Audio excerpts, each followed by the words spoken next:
Well, welcome everybody. Sorry I got caught on a phone call there after chatting with Ashraf and Clare. Everybody knows them, but the Institute for State Effectiveness, we're very proud to say, is now working closely with the Aspen Institute and is part of our policy programs. And that's particularly good because their book, which I read last night, which I think is, well, y'all are very lucky. Usually we have these things and you have to go buy the book, but we're giving the book out apparently, or maybe we'll just bill you for those copies. I'm not sure what their process is. Was one of the most fascinating books I've read in a very long time because every time I turned the page, it got more and more relevant to what's happening now. The notion of failed states, whether we're looking at what happened in Mumbai or looking at Pakistan, Afghanistan. I know you must always have that in the back of your mind, what's happening.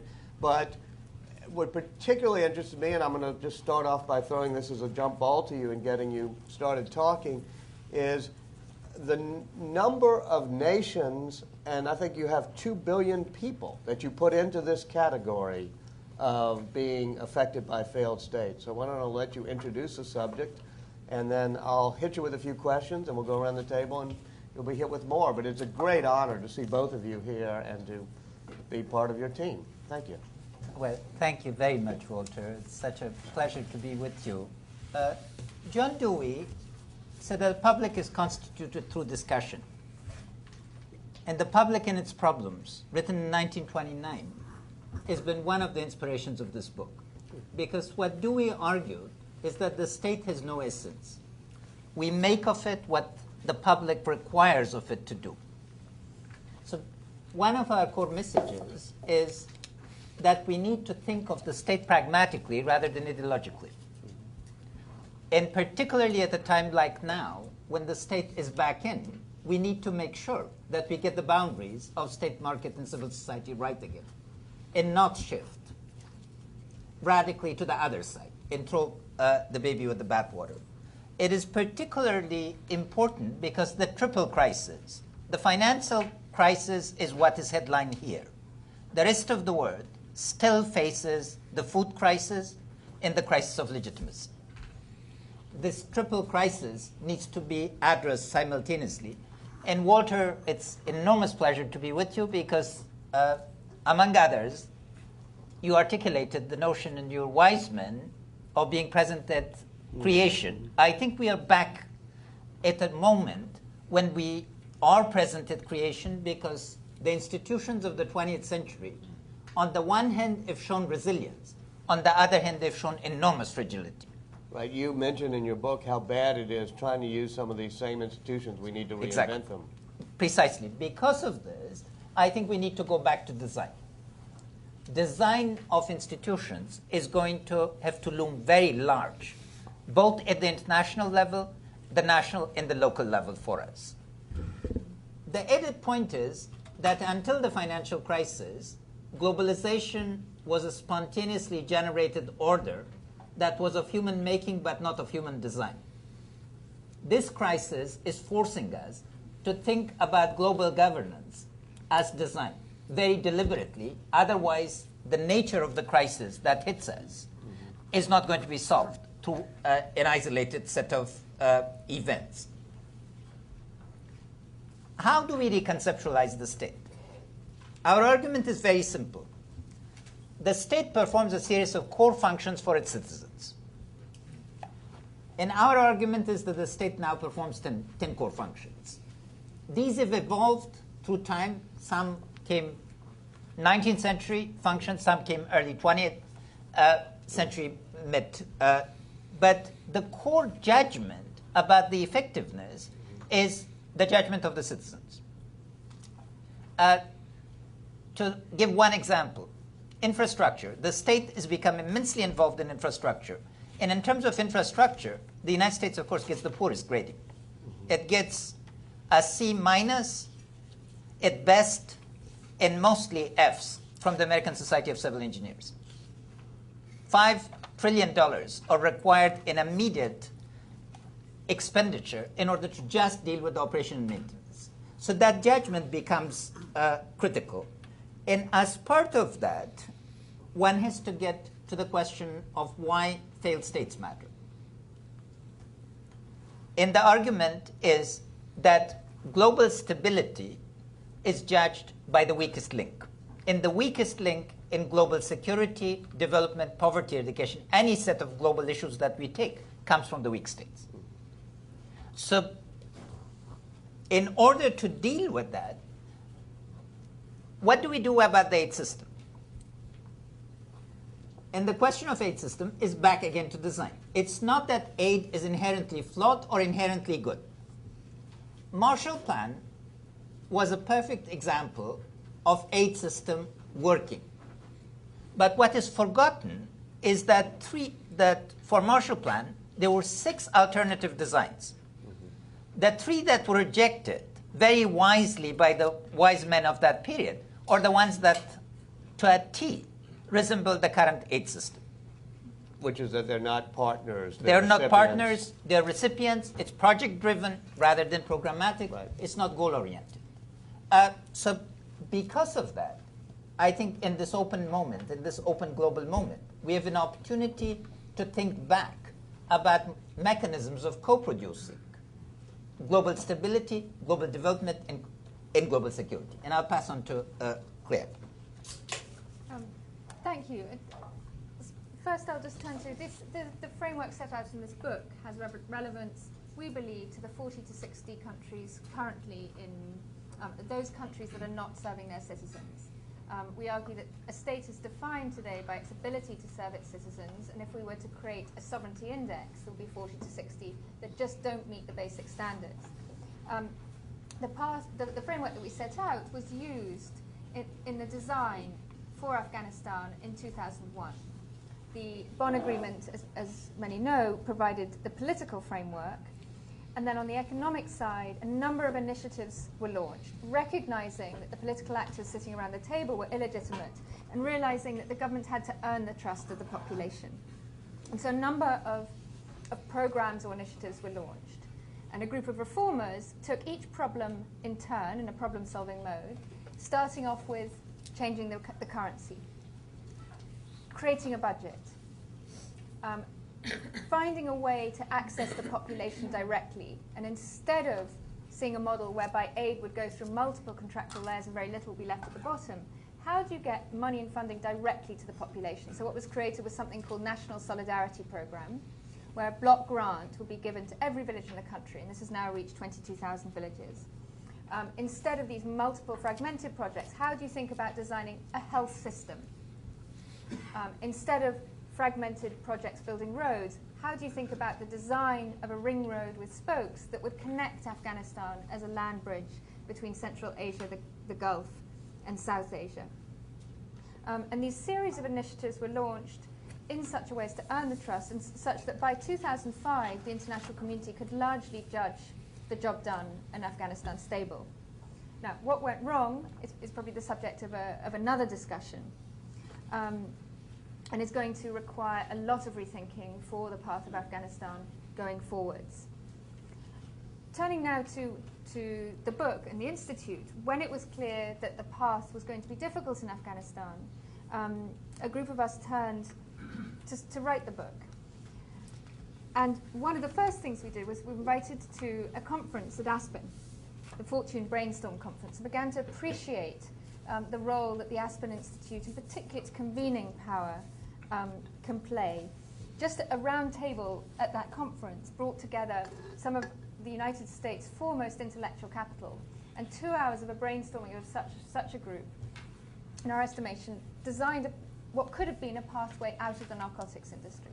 And finding ways to harness that kind of imagination and brain power to some of the most pressing problems, including in Afghanistan and other countries, is going to be absolutely critical for a way forward. And that was really one of the major reasons we were so thrilled to be able to set up the market building initiative here at Aspen. How to use that sense of convening across party boundaries and bring together some of the most imaginative people to address these issues. Third aspect to touch upon, while we're fully appreciative of the difficulties, the failed states we listed between 40 and 60, what we wanted to do with this book was to sound a message of hope. Upon leaving Afghanistan in 2005, We wanted to understand how many of the dysfunctionalities in Afghanistan, particularly of the aid system, were unique to Afghanistan and how many of them were common across other countries. So we went and looked on the ground at the patterns of dysfunctionality in Sudan, in Kosovo, Nepal, Haiti, a number of other countries, and found really the constraints were twofold: a failed government and a failed aid system. So really a double failure that was confronting the citizenry. But more importantly, we wanted to look at cases of success and found that over the last decades, there have been a number of successful cases that aren't often looked at.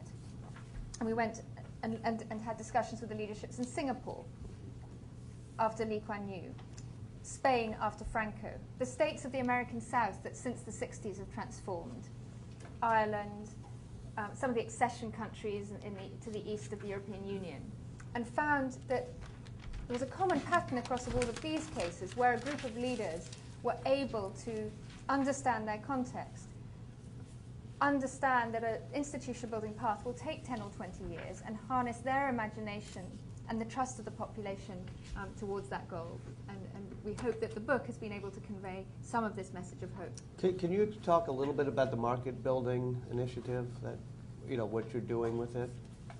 Absolutely, certainly. So the Fixing Failed States is focused very much on the institution of the state, the state as a mechanism. We're now turning to a new phase of conceptual work looking at the market specifically. How do you create the market, particularly in conditions of instability? We recently surveyed the peace agreements of the last 20 years and found that often the market or the economy is something that is deferred to a later stage. Stabilization comes first, and the market is something that takes place after a phase of humanitarian intervention. What the leading peace negotiators of the last 20 years have found that if that happens, you don't get a thriving market. You get a coalescing of narco-mafia or mafia interests. The criminal mafia elite closes in, and the country goes back to civil war. So what we're looking at specifically is how does one approach market building? How does one look to link a country to the value chains of globalization, starting with the market and working backwards? And we're starting specifically looking at a range of countries, Afghanistan, Nepal, Kosovo, and a range of other countries. You also mentioned a citizens-based approach. You want to explain what that is, either of you? Ashraf? Certainly.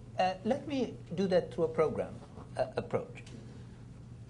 When I arrived in Afghanistan in 2001, after 24 years, the issue was, how do you establish credibility? How do you design an approach that works with the majority of the population? And what we came with, Claire was very much part of this undertaking and other, is called the National Solidarity Program. It's a program of block grants to villages. Every village in Afghanistan is received now, about 95% of it has been completed, between $10,000 and $60,000. What do they need to do, and what does the government need to do? They need to hold elections that are carried on a secret ballot base in order to elect their leaders. Men and women have to both participate. It's non-negotiable. If they don't want women to participate, they are not eligible. Second, once they have elected their leadership, they have to have 70% present in order to arrive at their priorities. Then they have the right. They have to post their accounts in a public space. The mosque, the school, variety, and that's subject to scrutiny. Then their freedom. They have the freedom to do the project themselves, to hire an NGO, etc. The net result of this it's been widely reviewed from a variety of perspectives, is that for the first time, the people in the villages feel that they are citizens because they're trusted, and it's been often compared with a stone soup. Claire could tell you the story of one village in Herat. I had the privilege to go across the country and meet villagers participating in the program over a number of years. One in particular was a village near the border with Herat, and it was in rubble. Most of the population of the village had just returned from exile in Iran, And they described how for many weeks they'd been sitting in they said, we've been sitting in a heap. We didn't know where to start. Everything was devastated. And they said, well, you know, then somebody came to the village and began just to start a public discussion about what we should do and how. And they said, we discovered, you know, that this person actually knew how to read and could teach our children. And this one had a tractor and we could share and get our goods to market and so on. And this one could help build. And they said, you know, it's not so much the money, although the money's nice. They said, but it's the fact that we're trusted to make decisions. Somebody's actually trusting us. And that's what makes us feel like citizens. When you talk about the market building initiative, I was wondering how that relates to the globalization of markets and the two jolts we've seen with the Asian financial crisis and then the current financial crisis, how that affects your notion of market building initiatives in sovereign states. Sure. An excellent question, thank you. The first submission is that the market is a series of spaces of freedom. I'm sorry? The market is a space of freedoms. Yeah. And the market as an institution has been created through those freedoms. The right to association, the right to property, a series of rights. If we look at property today, 2 billion people around the world don't have property rights. 4 billion people around the world do not have access to rule of law. I served on the commission with Madeleine Albright and Hernando de Soto. I was chairing the group on property. So the first thing about the market is that authoritarian governments or corrupt governments have actually subverted the space of the market. And because of that, a lot of potential for development that resides internally is not there. The second is we have a lot of money in these countries, but we don't have capital. Meaning that money is in the form of commerce or cash. If you take export of money from Afghanistan, in the last 8 months, from Kabul alone, $1 billion had gone to Dubai. At the time when it's desperately needed internally. But why is it blocked? Because there are no firm property rights in the city of Kabul. 2/3 of the city of Kabul are deprived of firm property rights by the government because it's a Russian-style master plan that forces the poor into informal or illegal settlement. This is one side of it. The other is that the aid system in the last 20 years assumed the market to be a natural phenomenon and not an institutional set of mechanisms. So they kept preaching a private sector market without understanding the accountabilities that need to be exercised in the regulation. And in terms of regulation, the regulation has come off the shelf.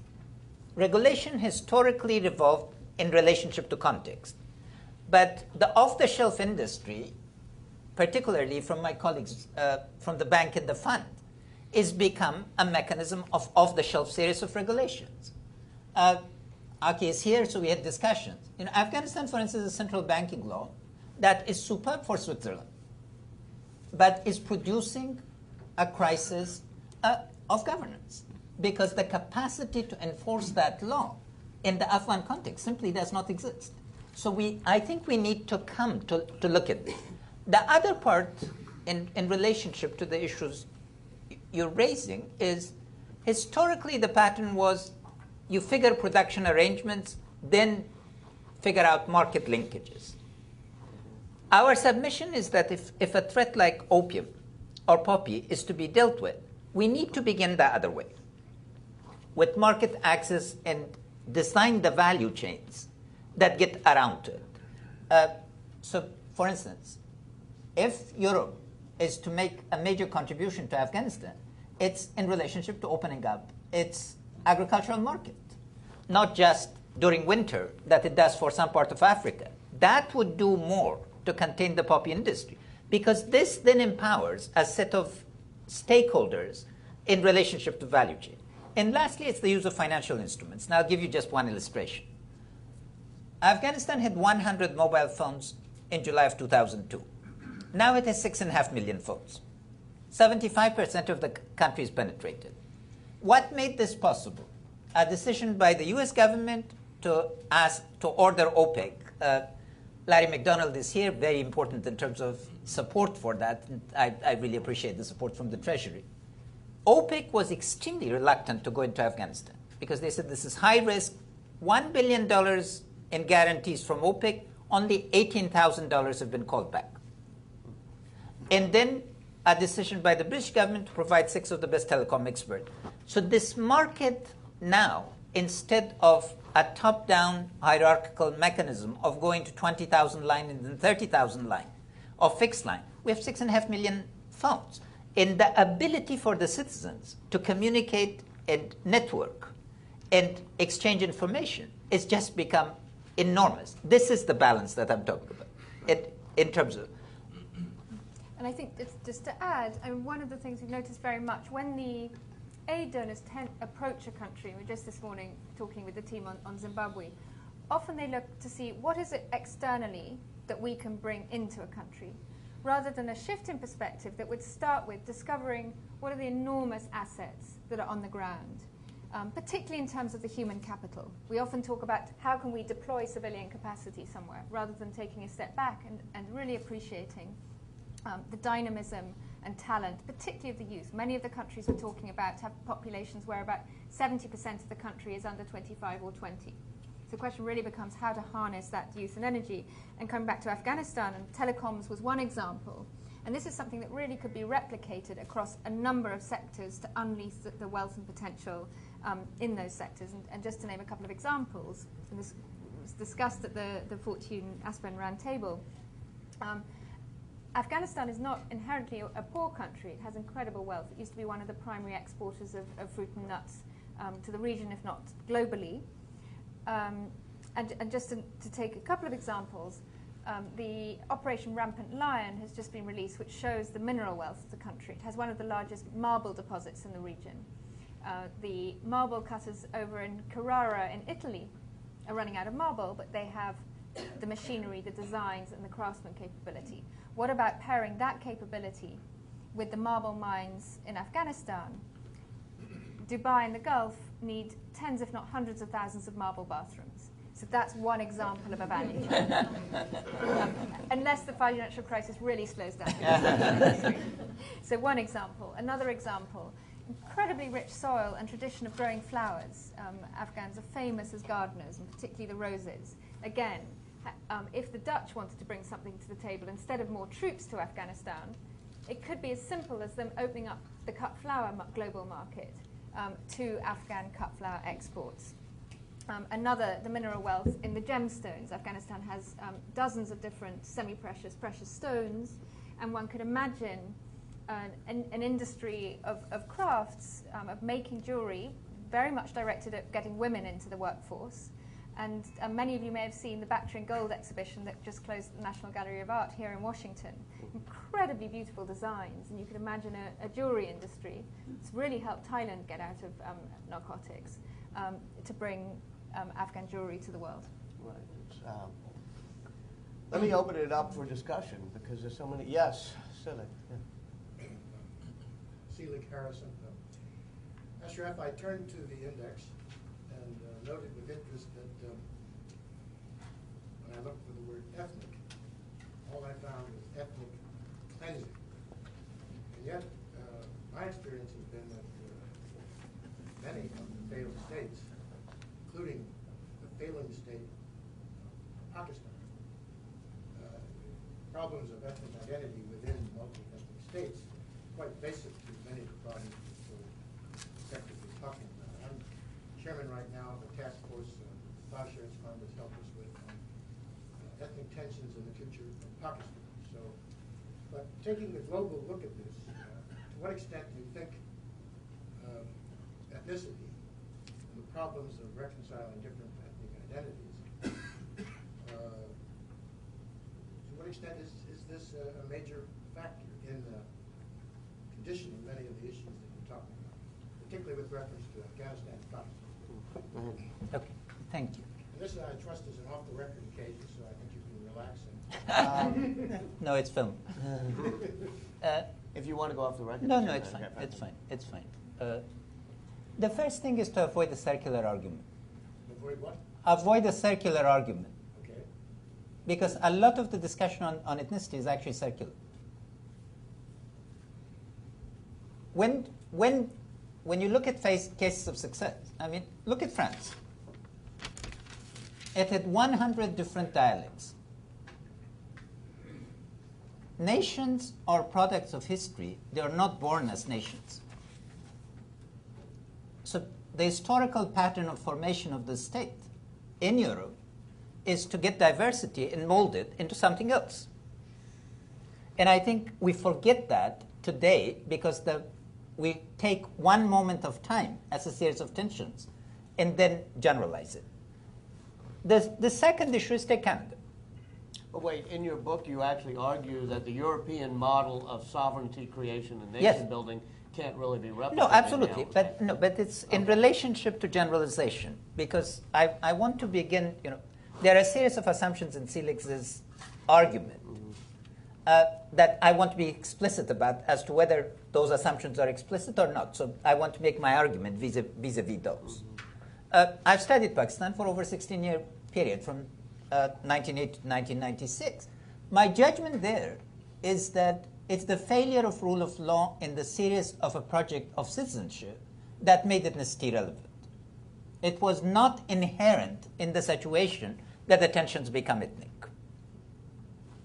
Afghanistan today, again, in 2001, there was a much stronger national consensus than it is today.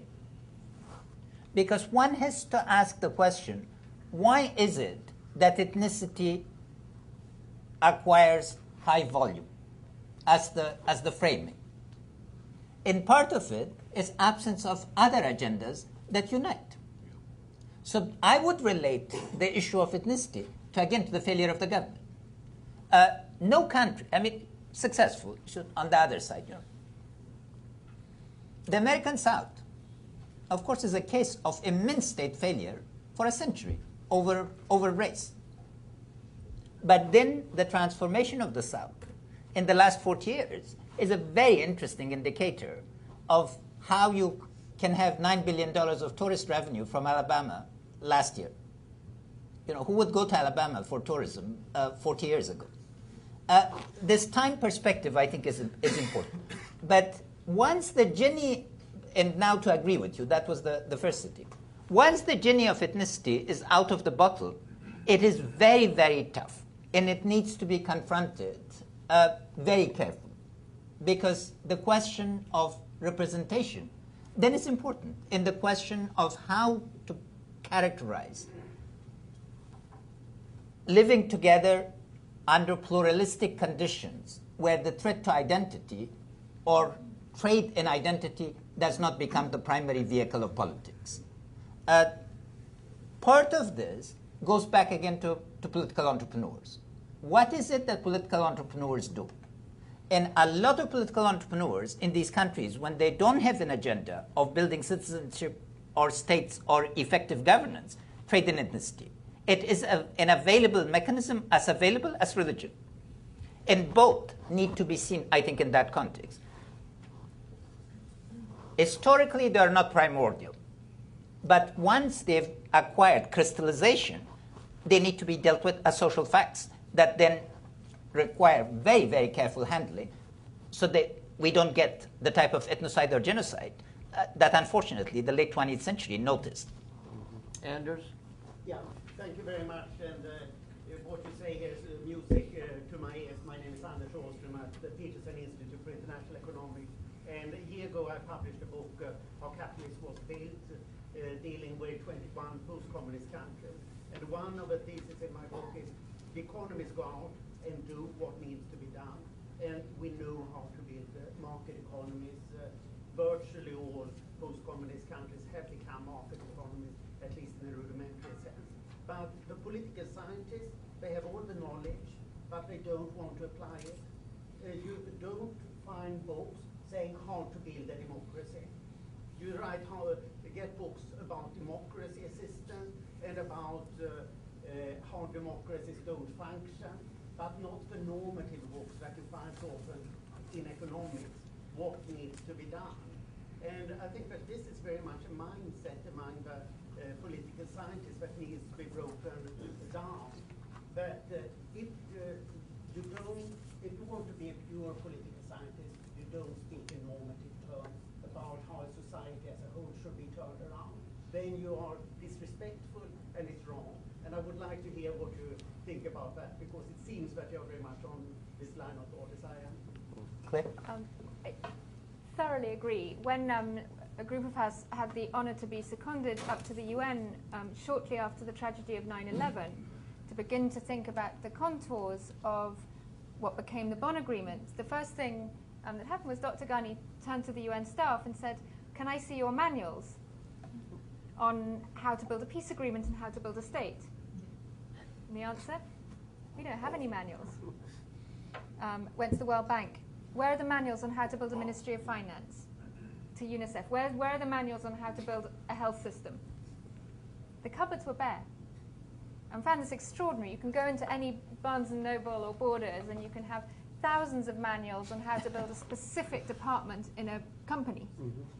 But on these important questions of how to constitute order after conflict, there was really nothing there. And it's, having spent several years asking for these manuals to be created, one of the things the Institute is going to be doing is beginning to put together small, very usable guides, and particularly directed at the leaders and managers in the countries who have to operate them. We've had the honor to go now and work with a number of leaderships who are confronting the question of how to devise a path from conflict to order, from poverty to prosperity. And they're crying out for just basic maps of what they need to do. What are and what the first one we've offered are what are the 10 functions of the state, to provide a basic orientation for what they need to think about doing first, second, and third, from which they derive something that's specific and, of course, tailored to context. So very much to agree with you, it seems to be a lacuna and something needs to be addressed. It's actually so important that your market building initiative is going to be doing that. So I hope people around here can help. Chris, and then Chris and Larry. Hitch first. Thanks. Oh, Hitch second. To Christopher. First. And then Larry. My name is Christopher. I should pronounce it. Known as the other Christopher around here. And it's very interesting. But much of your discussion is focused on market building and economic incentives and reconstruction issues, all of which are interesting. But many of these failed states obviously have rampant insurgencies, which require counterinsurgency tactics. What is your view of the appropriate role of counterinsurgency forces, particularly foreign counterinsurgency forces in failed states, and how what would be the appropriate relationship between those forces and the bodies involved in reconstruction efforts? It's very hard to build a road if all your workers are constantly being shot by insurgents and both of them blown up. And vice versa, as you say in the book, it's hard to use force to defeat a counterinsurgency without building roads. So, I mean, we're sort of saying they do go hand in hand. Well, thank you for an excellent question.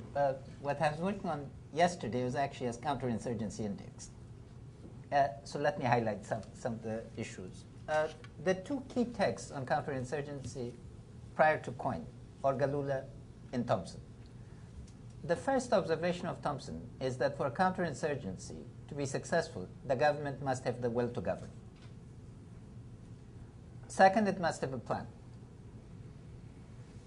Third, it must focus on the population first, not on the insurgency. And then Galula comes with a range. And the key insight of Coyne is at the center of insurgency and counterinsurgency are the people. That's where the two join together, because one has to offer a narrative that first gets a minority on the side of the counterinsurgency and then shifts the balance to the majority siding. The majority in most of these insurgencies are either skeptical or indifferent because they cannot protect themselves from the insurgents. The key issue first is, can you get a team that can focus relentlessly on a vision and a program of action that is credible? within that, what the contrast between Vietnam and Malaysia is really interesting. In Vietnam, there was not one locus of decision making, and not a rule of law approach. In Malaysia, there was. And that made an immense. Rule of law does not mean being nice. Rule of law means being predictable. And in that sense, the third observation is that insurgency is spatial.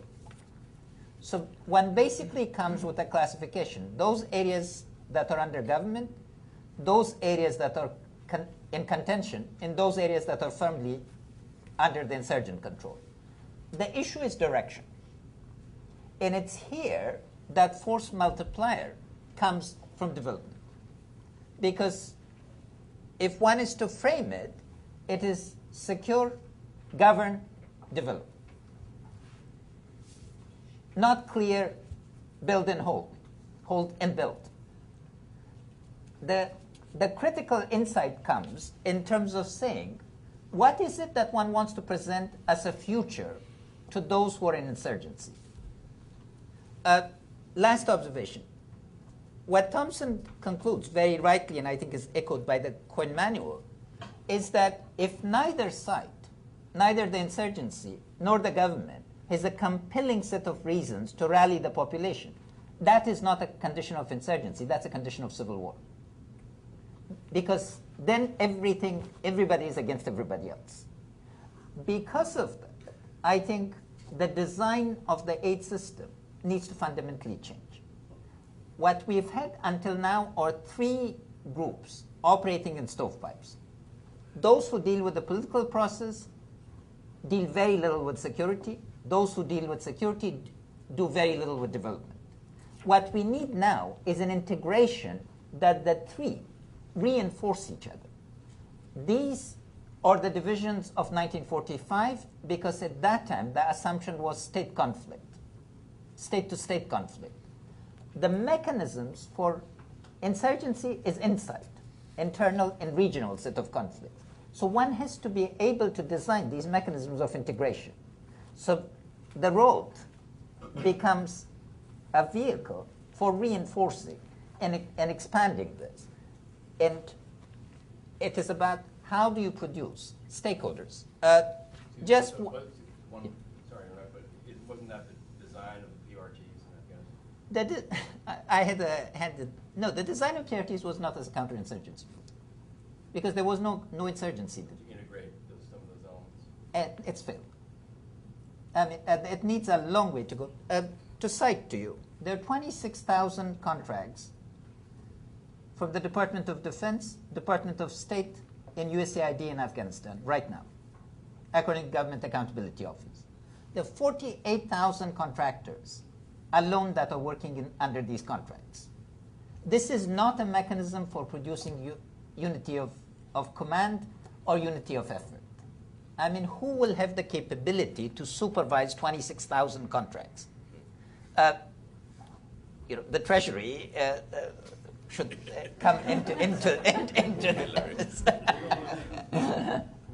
So a frontier issue, and Claire will have more to say. I think we're very much so. I mean, the use of force will be necessary in such contexts, but we've reached the limits to the use of force in some of the contexts, and we're learning that the key levers now are the governance and economics dimension. And the PRTs were a very helpful way of getting the effect of NATO expansion across the country when it was needed. It was a real imperative to protect the cities and key roads and the borders, to be able to get the revenue to begin to finance the budget, as Larry knows well. But now, if the question is really enfranchising the Afghan stakeholders, or in any other context, the stakeholders from that country in the governance and economy of their country, we're going to need a very different design of how we approach the question of... Different than the PRTs. Yes. Different than the PRTs. Mr. Hitchens, please. Though, just before I say anything else, Joyce told me that the PRT model was redeployed to Iraq, if not for the Clare stage, certainly for the whole stage. Established something in those neighborhoods that felt very much like PRT, just in cases of interest. I had a sort of heuristic information-seeking question and then an observation, if possible. One, it's really to both of you. While we wait for Afghan people to wean themselves off the problem and get onto marble toilets and cut flowers, and other, I was about to say more herbivorous pursuits, but that would be wrong. It is the case that it's most of the economy, and it's also most of the fuel for the insurgents. So it's not just a deformity that we're talking about. Now, I know I've asked this to Clare before, and I wasn't then very clear what the answer was. It's my fault too. But isn't it the case that we used to pay the Turks to grow opium? And I think we still do, because opium is a necessity for making analgesics and other painkillers, of which there happens to be a world shortage. So if there's going to be any business of this kind, why aren't we giving it to the Afghans? The question is, by the way, to anyone else in the room who might be able to answer it, because it seems to me rather bizarre that we insist that every ounce of profit from this trade goes to our enemies, those who want to make Afghanistan not just into a failed state, but back into a rogue one. Okay, I'd love to know anyone's thoughts on that. And the second is just to pile your plate a little higher, if I can. There's not much about health in your book, I noticed. And one of the criteria it seems to me that's emerging for regarding a state more in the light of a rogue one than a failed one is the effect of failed and roguish states on their neighbor by way of epidemic and infection. For example, in the FATA areas of Pakistan, the Taliban and their surrogates kill people who work for UNICEF on what we had thought by now would be the eradication worldwide of polio, as a result of which polio is spreading back because of the direct intervention of the jihadists. And the neighbors of Zimbabwe just about to discover what cholera feels like, experience that most of that part of Africa haven't had for a long time, precisely because of our neglect of a solution to the political crisis. So if we could stir in health as one of the criteria for rogue and failed, it might be clarified. On narcotics, first I want to take up your other argument. The only reason opium is grown in Afghanistan is because it's not legalized in the West. So the first issue is your political compulsion, if produced a market where, if it were a market, it wouldn't exist.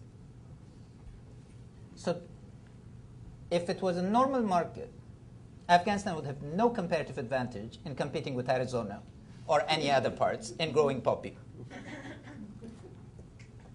This has become an issue because the politics of OECD countries make it impossible to legalize. And until that issue is addressed, there's going to be an illicit economy that is driven on that. Second, on payment. Australia grows it, India grows it, France grows it, Turkey grows it, under a regime. To put that regime in place is quite demanding. So either the regime has to change or the criteria has to be able to do it. Third issue is probably the most significant. Less than 1% of Afghanistan provides 97% of the opium. Less than 1% of the territory. If opium were legalized, this is not Colombia, where cocaine is grown in a specific ecological niche. You could grow opium probably in 90-95% of Afghanistan. So the question of the volume of subsidy that then is necessary, because you would not be able to carve off certain areas unless first those other issues. That's where the real challenge comes from. Because to be able to provide a regime with critical enforcement capability is quite stringent in terms of the necessary provision. Having said this, I think there are certain parts of the country where the solution that you advocate is going to be the only feasible one. Once it is restricted in access, because the alternatives are going to be a long time coming. So we have to explore a range of possibilities to make sure that within those parameters that are now internationally accepted and there's need for, it's not off the table. That option has to be really put on the table and carefully explored. Did you want to address on the health, polio yeah. and cholera and health? Yes. Yeah. Sure, and just again on the crops, to agree, and then if one's going to be looked at the numbers on this, if one's going to be investing in creating illicit opium production or morphine production, the cost of the processing and machinery, it will be more cost effective to invest in illicit crops, whether it's saffron or cumin or the jewelry making. So I think the question in my mind would be how does one approach the question of building a legitimate economy and invest there? Job creation being absolutely certainly necessary, and one of the goals being providing a certain amount of jobs in Afghanistan that pay $3 or $4 a day, which only means that really we're going to get competition with the narcotics industry. On the health, we haven't listed what we set out as the 10 functions of the state today, but one of them, the ones that was very important, we call it in the book investment in human capital, and we take both health and education there. So if we haven't given it enough weight, apologies, the intention was really just to stress how important it is. And looking at the creation of health systems that can address a number of health issues. I think one of the problems we see with the aid system, where aid is fragmented into thousands of small projects, is that often those projects will deal with one aspect of health but not others. So diverting people and attention and money away from looking at health in a holistic sense. And the same in education. When we were putting together the first budget for Afghanistan in 2002, the advice from some of the key donors was you are not allowed to invest any money in Afghanistan in secondary education, tertiary education, or vocational training. They said all the money must go to primary education. Why? Because of the Millennium Development Goals. Now, very worthy goals, very important to invest in primary education, but in a country that's just gone through 23 years of war and the human capital base has been devastated, not to invest at all in those over the age of 11, where are you going to get your nurses and your doctors, let alone your teachers, from to serve the next generation? And then 3 or 4 years later, the international community turns around and says, oh, Afghans have no capacity because they haven't been trained. And then we have to spend, I think, anywhere between $2 and $5 billion a year in technical assistance, bringing people in to do very simple jobs that could have been done by Afghans. But very much to reiterate that both health and education, really key components of the functions of the state. Larry? Quick observation and question. Mr. Isaacson, you asked a question about how the financial crisis could affect all of this, and I'd like to offer that one way that it could, and we ought to be on the lookout for, is that it can generate or sort of, one can see re-emerge what I call the tyranny of best international practice. When there's a crisis, understandably, institutions that care about the crisis and care about or have some responsibility for trying to work through it, there's some introspection, thank goodness, and out of that can come observations or a new generation of observations about what constitutes best practice. Unfortunately, the law of unintended consequences sometimes means that in countries where international best practice is not the thing for the moment, it nevertheless gets it becomes part of the picture in ways that are unhelpful. You mentioned the case of the Central Banks Law, which is a great law. So I would just urge us all, as we're working through international financial crisis and generating new ideas about best practice, to stay focused on what's practical and achievable and of most use to countries that are either failed or failing states. So that's my observation. A question I have has to do with the way in which the United States organizes itself to provide assistance. And you, Ashraf, you started to speak to that in your last, a moment ago, when you spoke about the importance of integrating security efforts and other efforts. So I tried to push it along a little bit. I think that we are coming upon a period of introspection in the United States about how best to organize our international assistance efforts, and it's important that one do that.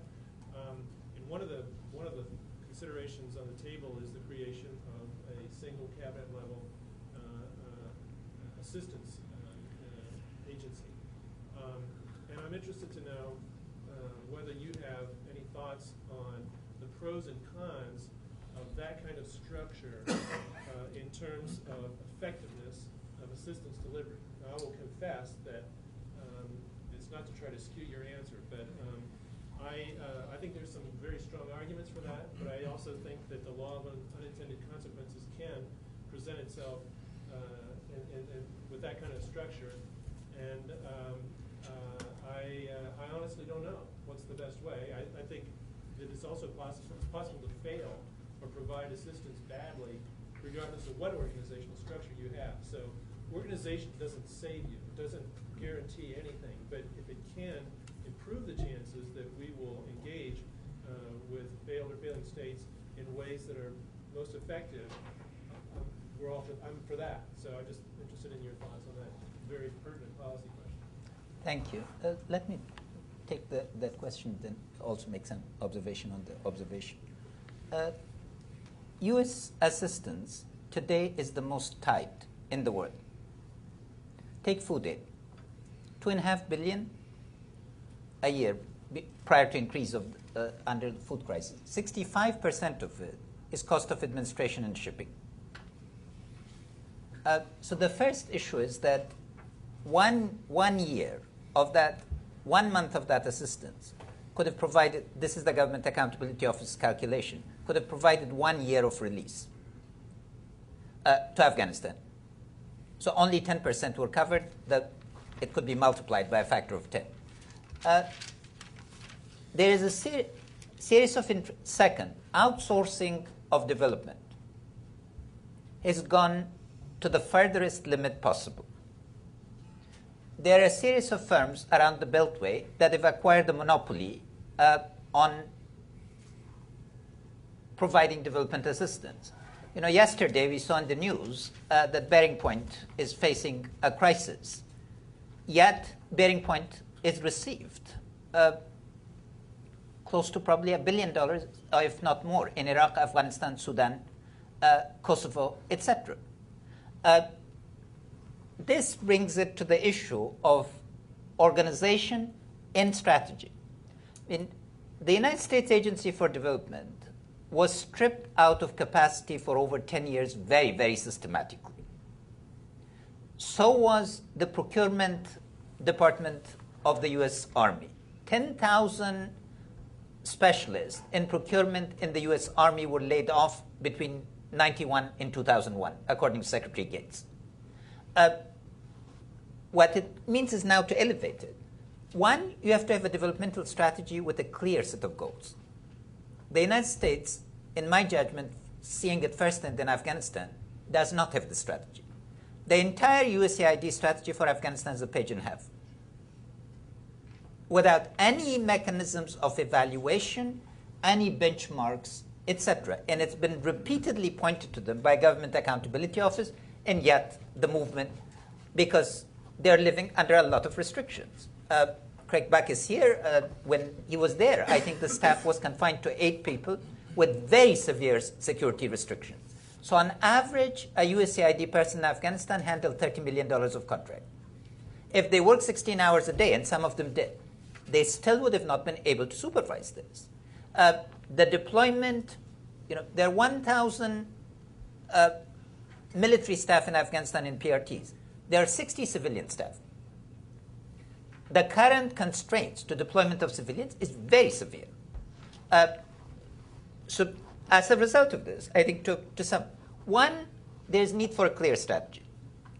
A goal that, what are the goals of that strategy? Second is an organizational capability that is going to match that.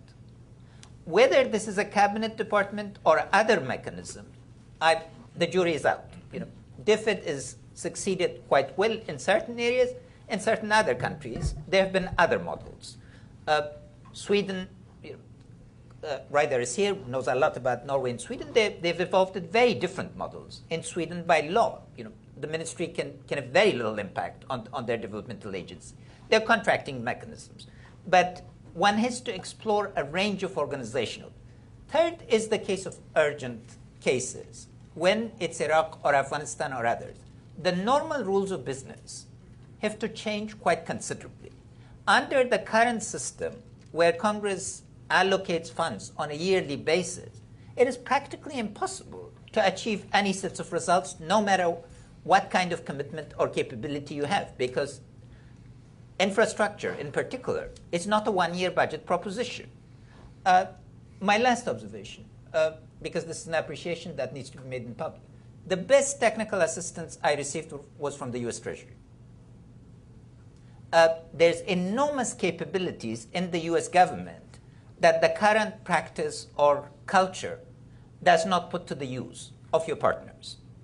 And that needs to be really explored, because government-to-government partnerships or could be a very important vehicle of this. So one gets out of the sort of zero-sum game where the job of the contractor is to perpetuate the contract. The contract is to become disinterested. The more broader national interest of the United States in stability and security of the world has to become the primary driver.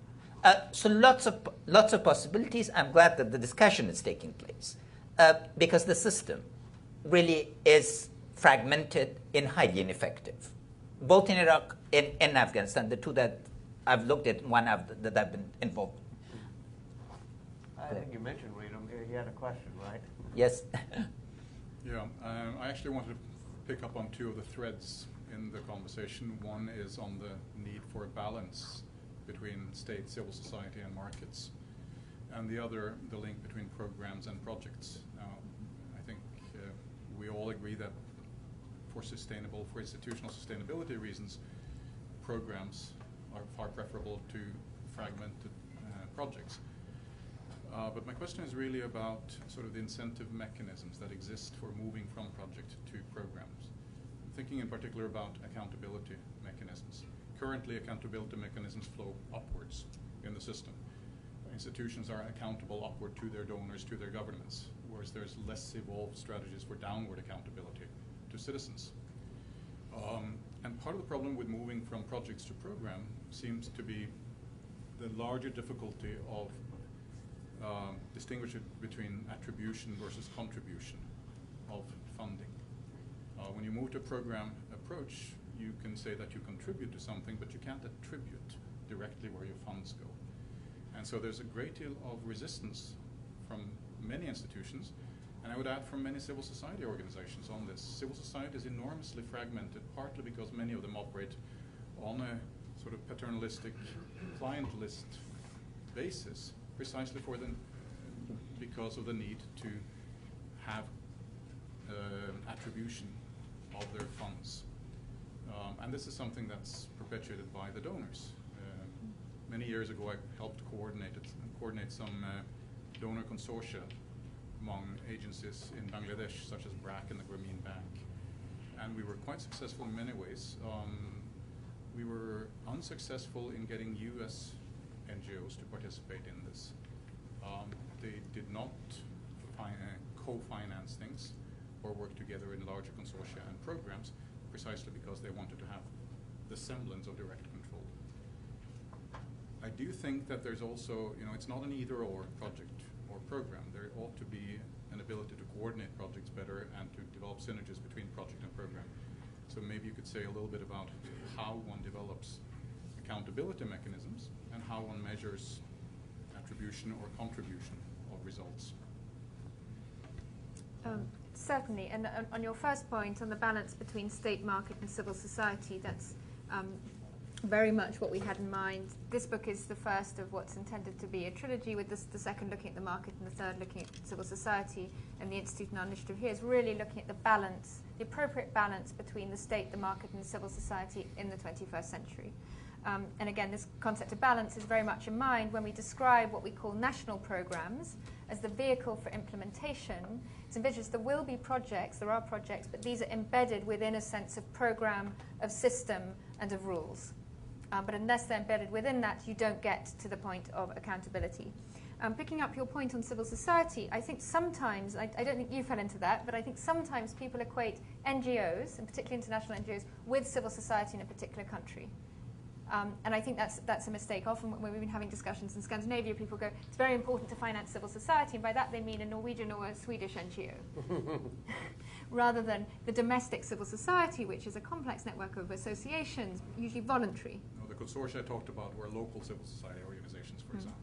Absolutely. So, yes, I don't think you fell into that trap, but I think often it's worth making that distinction of looking at the vibrant associational life of the country being very different from NGOs that really sometimes become subcontractors and are no different in substantive terms from a private contractor that's implementing a program that's been pre-designed.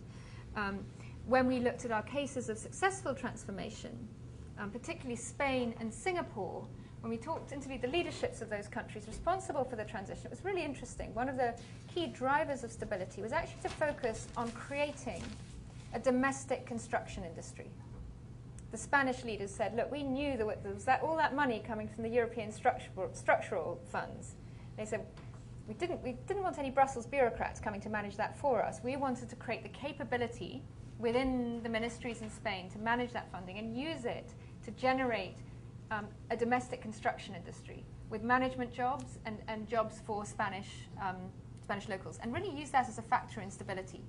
And today, Spanish construction firms are winning contracts, multi-billion-dollar contracts, even in the United States. The same in Singapore. How can the creation of a domestic construction industry that works in partnership with the government, so really embodying these public-private partnerships in the best sense of the word, rather than looking to how can we contract outside expertise inwards. So I think that's really very much part of it, and a challenge, I think, to the NGO community. I was over in Europe last week having this very discussion with a consortium of global NGOs. How can the debate move on from looking at civilian space between the military and the NGOs, which is a very important issue, and certainly for organizations like ICRC, to the concept of what actually roles and functions do NGOs provide? When are they subcontractors, and that could be a valid function? When are they advocacy organizations? When are they innovating? When are they providing relief to the ultra poor? And I think that some more work in that area needs to be done. And then coming back to the central question of public finance and why the Treasury assistance we've observed has been particularly useful is looking at what are the public finance systems of a country, and more broadly, and something we're working on, is what are the national accountability systems? How does revenue collection work? How is a budget for that revenue created that satisfies the aspirations of the citizens? And then how is expenditure to be made more efficient and more transparent? And that really being the key to stability in a country. I think often people find sort of accountancy very boring. It's a sort of backroom function. But we find it's really one of the key drivers of stability is getting the public finance institutions right. If I could just add two sentences. One, the current project aid system demands a degree of attention and make-believe work, the like of which has not been designed. Tanzania submits 1,200 reports a year to the aid system. It is forbidden, it's asked its minister to at least reserve 2 days a week now to deal with their own people, because every other 3 days a donor, so-called mission, visits the country. So this is a system gone haywire. There is no accountability in this system. If the aid system did not have the sovereign guarantee attached to it, you would not be able to float your projects on the market. Mm-hmm. The only reason the project system works is because the borrowers have to pay back. And I think in terms of the larger effectiveness, the window of opportunity in the current financial crisis is to look to effectiveness. Project financing does not meet the test of effectiveness. I've seen billion-dollar wastes by the World Bank across the world. And I can point chapter and verse, as well as by the Asian Development Bank and others. So we need to, I think, go. The most significant statement on this is come from the American Academy of Administrative Sciences. It's called Why Foreign Aid to Haiti Failed. And I think it's really worth reading very thoroughly, because the system now, the assumptions of the system need to be revisited. The balance of attribution now is to shift, I think, to getting accountable governments. Because you can have 10 successful projects in a country that is collapsing.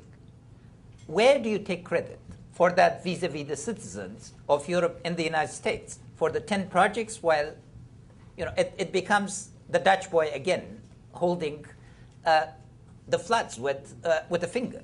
So I think we need to shift the ground as a result of the current financial crisis and what we've learned in terms of what works effectively. Dave Jackson, State Department. How important a factor is freedom of the press? And by that I mean access by the population to uncensored news and information, to a failing state and to the fixing of a failed state? I think it's absolutely essential. Because the first issue to look at is information historically, prior to the advent of internet, was the most expensive commodity. The cost of processing of information is come down every year in the last 30 years. But our organizational cultures, particularly in problematic states and in places with governance, are built around hoarding of information. So releasing of that is extremely important. I mean, I give you an example from India of the 1960s when e-governance started.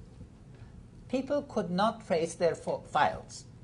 I was then working at the World Bank, and I followed.